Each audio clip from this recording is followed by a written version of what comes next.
So I think the Constitution is a lot like the Bible. People tend to quote it a lot without really knowing what it means or reading it, and there are a lot of people who have literally dedicated their lives to studying the document. I am not one of those people. I consider Wikipedia a somewhat reliable source of information, so I heavily encourage you to read the thing for yourself. So I had to memorize the first part of the preamble in school, and as such just looked it up on Google, and basically it's saying the goals of this document is to not mess it up like the Articles of Confederation, have justice, a good military, general welfare, liberty, and making sure that is here for not only us, but for our children.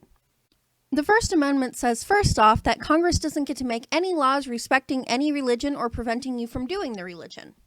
Secondly, you get freedom of speech, which means that you cannot say whatever you want, as long as you are not threatening to cause harm or causing harm. However, just because you can legally say it does not mean anyone is required to listen or ensure that there are no consequences to your actions. The press also gets freedom of speech. The right to assemble means they can't stop you from protesting unless it becomes violent. In other words, if there ain't no violence, there ain't no stopping this.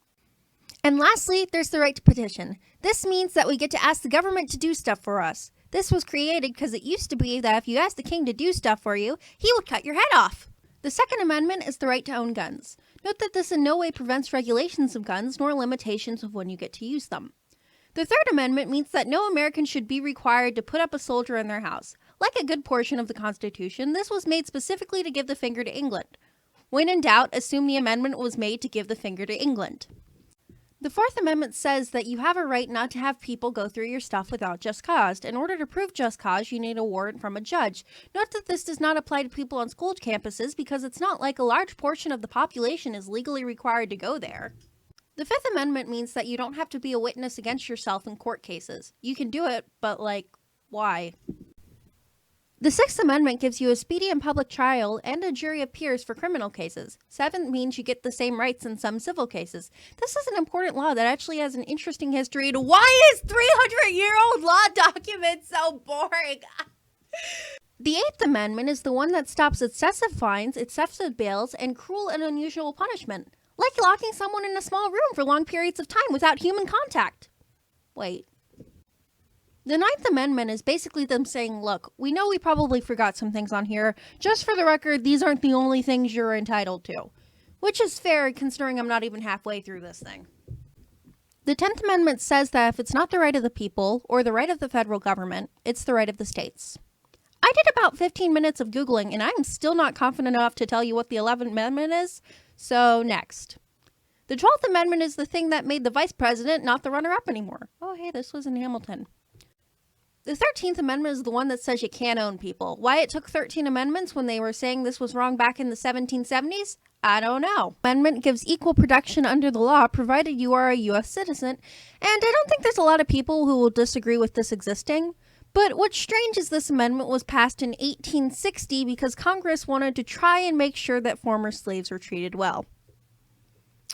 Yeah, I'm not really sure how that worked out. The 15th Amendment gives not white people the right to vote. Well, not white men.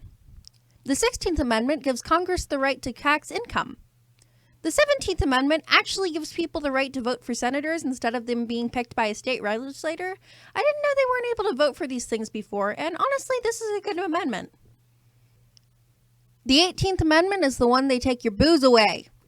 3 amendments later, at number 19, we give chicks the right to vote. It took over 40 years to ratify after being introduced.